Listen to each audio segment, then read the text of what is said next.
দিল্লির মুসলমান রাজা বাদশাহ বাংলাকে অ্যাকোয়ার করতে চাইতো, তাদের অধীনস্থ করতে চাইতো।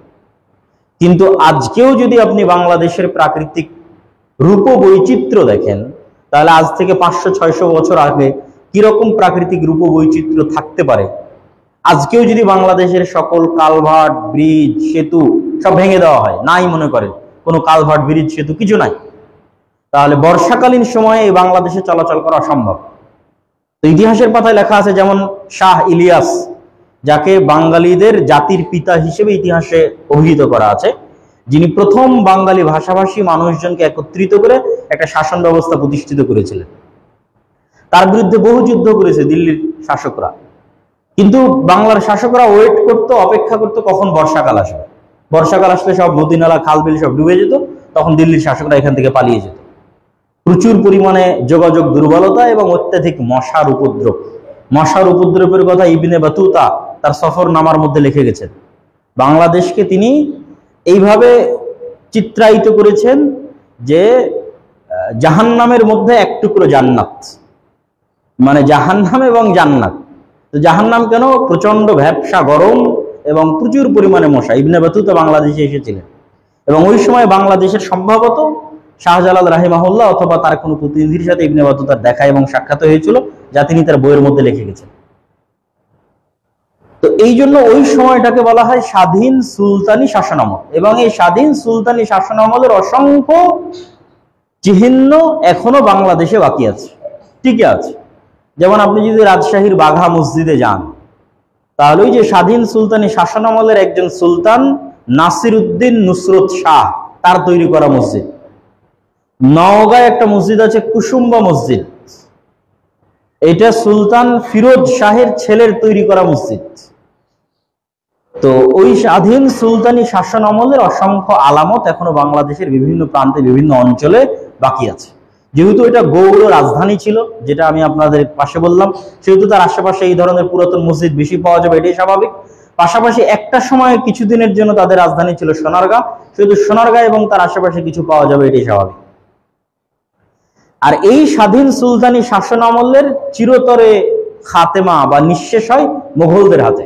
মোগলরাই প্রথম দিল্লির শাসক যারা বাংলাকে নিজের অধীনস্থ করতে সক্ষম হয়। মোগলদের পূর্বে কেউই এত লম্বা সময় বাংলাকে নিজের অধীনস্থ রাখতে পারেনি। মোগলরাই প্রথম বাংলার রাজধানী গৌড় থেকে এবং সোনারগাঁ থেকে পরিবর্তন করে ঢাকায় করে, যেখানে আজকে বাংলাদেশের লালবাগের কেল্লা বা আহসান মঞ্জিল যে অঞ্চলটুকু আছে নদীর ধারে, বুড়িগঙ্গা নদীর তীরবর্তী, এই অংশটুকুকে তারাই প্রথম বাংলাদেশের রাজধানী হিসেবে ঘোষণা করে, জাহাঙ্গীরনগর, বাদশাহ জাহাঙ্গীর। এবং ওই মোগল শাসনামলের অধীনস্থ বাংলার একজন বিখ্যাত শাসকের নাম এখনো বাংলাদেশের মানুষের মুখে মুখে ঘুরে বেড়ায়, তিনি হচ্ছেন শায়েস্তা খাঁ, যার সময় প্রচুর পরিমাণে আদল এবং ইনসাফ, ন্যায়পরায়ণতা, অঢেল সম্পদের বিরাজ, দ্রব্যমূল্যের দামের কমতি এবং ঐশ্বর্য এবং ধন সম্পদের ব্যাপকতা সবকিছু বাংলায় লাভ করে। তো সেই শায়েস্তা খান ছিলেন সুবেদার। সুবা হচ্ছে উর্দু শব্দ যার অর্থ প্রদেশ, সুবেদার মানে প্রদেশের নেতা। তো এটা একটা প্রদেশ, মোগলদের অধীনস্থ একটা প্রদেশ, যার নেতা হচ্ছে সুবেদার। সুবা হচ্ছে উর্দু শব্দ, প্রদেশ। তো এই দীর্ঘ সময়ে ভারত এবং বাংলাদেশ মিলিয়ে যে মুসলমানদের শাসন ব্যবস্থা, তার চিহ্ন শুধু বাংলাদেশে আছে এটা না, ভারতেও আছে। আজকেও ভারতের যেখানে পতাকা উড্ডীন করা হয় সেটা লালকেল্লা, সেটা মুসলমানদের তৈরি করা দিল্লিতে।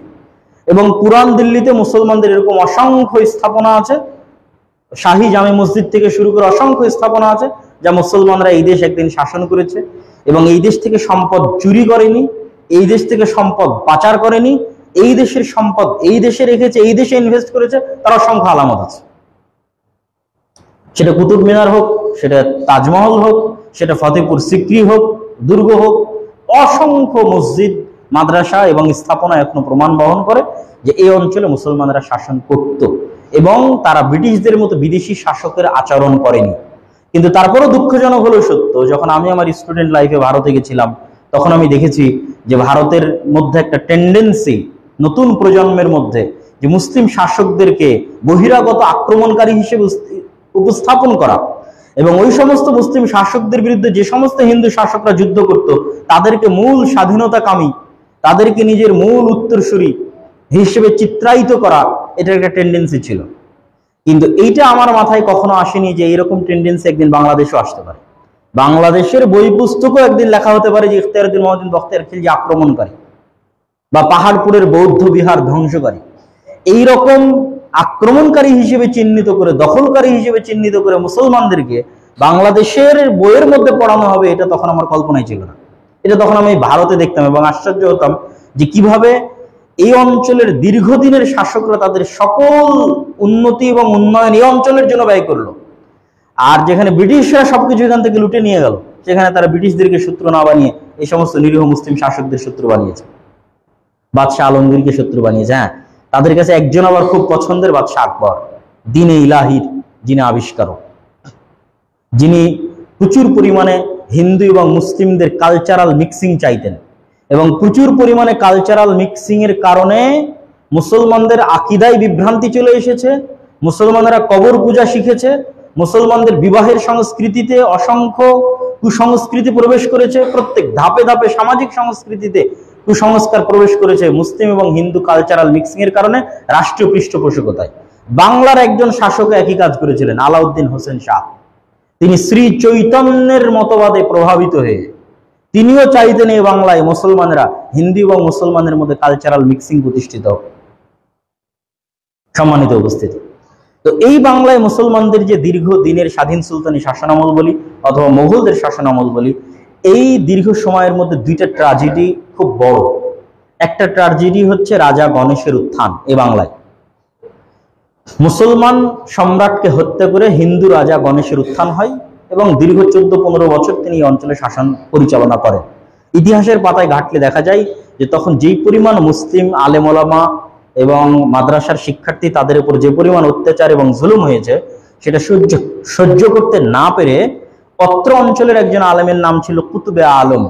তিনি একটা চিঠি লিখেছিলেন জৌনপুরের শাসক ইব্রাহিম শারকির কাছে, যে রাজা গণেশের কবল থেকে বাংলার মুসলমানদের বাঁচাতে হবে। তখন জৌনপুরের শাসক ইব্রাহিম শারকি সৈন্য সামন্ত নিয়ে বাংলায় আক্রমণ করার জন্য এগিয়ে আসেন। তখন গণেশ স্বেচ্ছায় পদত্যাগ দেয় এবং তার ছেলে যদুকে ইসলাম গ্রহণ করিয়ে জালালউদ্দিন নাম দিয়ে ক্ষমতায় বসায়। তো এইটা ছিল একটা ট্র্যাজেডি, যখন মুসলমানরা এই অঞ্চলের শাসন ক্ষমতা হারিয়ে ফেলেছিল এবং হিন্দুদের হাতে শাসন ক্ষমতা চলে গেছিল দীর্ঘ 10 থেকে 15 বছরের জন্য, এবং মুসলমানরা সেই সময় একটা ভালো অত্যাচার এবং জুলুম নির্যাতনের শিকার হয়েছিল, মসজিদ এবং মাদ্রাসা জুলুম নির্যাতনের শিকার হয়েছিল। তো এই জায়গায় হয়তো আমাদের মনে প্রশ্ন আসতে পারে যে তখন আবার মাদ্রাসা মসজিদ কোথায় থেকে আসবে? আমরা হয়তো এখন যত মসজিদ দেখছি, যত মাদ্রাসা দেখছি, এগুলোর বয়স 100 বছর, 150 বছর, 200 বছর, আর বেশি না। কিন্তু মুসলমানেরা এই দেশে 100, 150, 200 বছর থেকে নাই। আমি তো ইতিহাস বলছি আপনাকে, মুসলমানরা 800 বছর থেকে আছে। ইতিহাস তার সাক্ষী, পুরাতন মসজিদগুলো তার সাক্ষী। তাহলে অত পুরাতন আর মসজিদ নাই কেন? মূলত এই পুরো ভারত, পাকিস্তান, বাংলাদেশের 5 ভাগের 1 ভাগ সম্পত্তি মসজিদ মাদ্রাসার নামে ওয়াকফ ছিল। মানে গত 400-500 বছরে মুসলমানেরা, শাসকেরা, সাধারণ জনগণ এই পরিমাণ সম্পত্তি মসজিদ মাদ্রাসার নামে ওয়াকফ করেছে যে এই পুরো ভারত, পাকিস্তান, বাংলাদেশের 5 ভাগের 1 ভাগ সম্পত্তি মসজিদ মাদ্রাসার নামে ওয়াকফ ছিল। সেটাই ব্রিটিশরা লাখেরাত সম্পত্তি বাজেয়াপ্তকরণের নামে পরিপূর্ণরূপে ধ্বংস করে দেয়। তখন আর মসজিদ মাদ্রাসা নামে কোনো সম্পত্তি বাকি থাকেনি। এই জন্য ব্রিটিশদের ওই লাখেরাত সম্পত্তি বাজেয়াপ্তকরণের পরে মুসলমানেরা যে মসজিদের জন্য জমি ওয়াকফ করেছে সেটা আছে, মাদ্রাসার জন্য যে জমি ওয়াকফ করেছে সেটা আছে, তার আগেরটা নাই। এটা সরকারি ঘরে চলে গেছে, জমিদারির প্রথার মাধ্যমে জমিদারদের মধ্যে বন্টন করে দেওয়া হয়েছে। সম্মানিত উপস্থিতি, তো আমরা যে ধারাবাহিক ইতিহাস বলছিলাম, এই ইতিহাসের মধ্যে দ্বিতীয় যে ট্র্যাজেডি, যেটা আপনারা সবাই জানেন, সেটা হচ্ছে 1757 সালের 23শে জুন পলাশীর আম্রকাননে ইস্ট ইন্ডিয়া কোম্পানির হাতে যে নবাব সিরাজউদ্দৌলার যে পতন হয়। এই নবাব সিরাজউদ্দৌলার পতনের মাধ্যমে শুধু বাংলায় নয়, বরং পুরো ভারতের মুসলমানদের স্বাধীনতা সূর্য অস্তমিত হয়, যেটা আর 100 বছর পর ফাইনালাইজেশন মানে পরিপূর্ণ ফাইনাল হয়। 1757 23শে জুনে শুরু, আর 1857 যেটা আমরা সিপাহী বিদ্রোহ বলি অথবা সর্বভারতীয় বিপ্লব বলি, তৎকালীন যে নামকাওয়াস্তে হলো মোগল সম্রাট বাহাদুর শাহ জাফর ছিলেন, তার আদেশে সিপাহী বিদ্রোহ বলি আর সর্বভারতীয় বিপ্লব বলি যেটা সংঘটিত হয়। এটার পরে ব্রিটিশরা বাহাদুর শাহ জাফরকে নির্বাসনে দিয়ে দেয় রেঙ্গুন। মায়ানমার, যেখানে তার এখনো কবর আছে, এবং সেখানে তিনি মারা যান। তার মাধ্যমে চিরস্থায়ীভাবে ভারত উপমহাদেশে মুসলমানদের শাসন শেষ হয়ে যায়।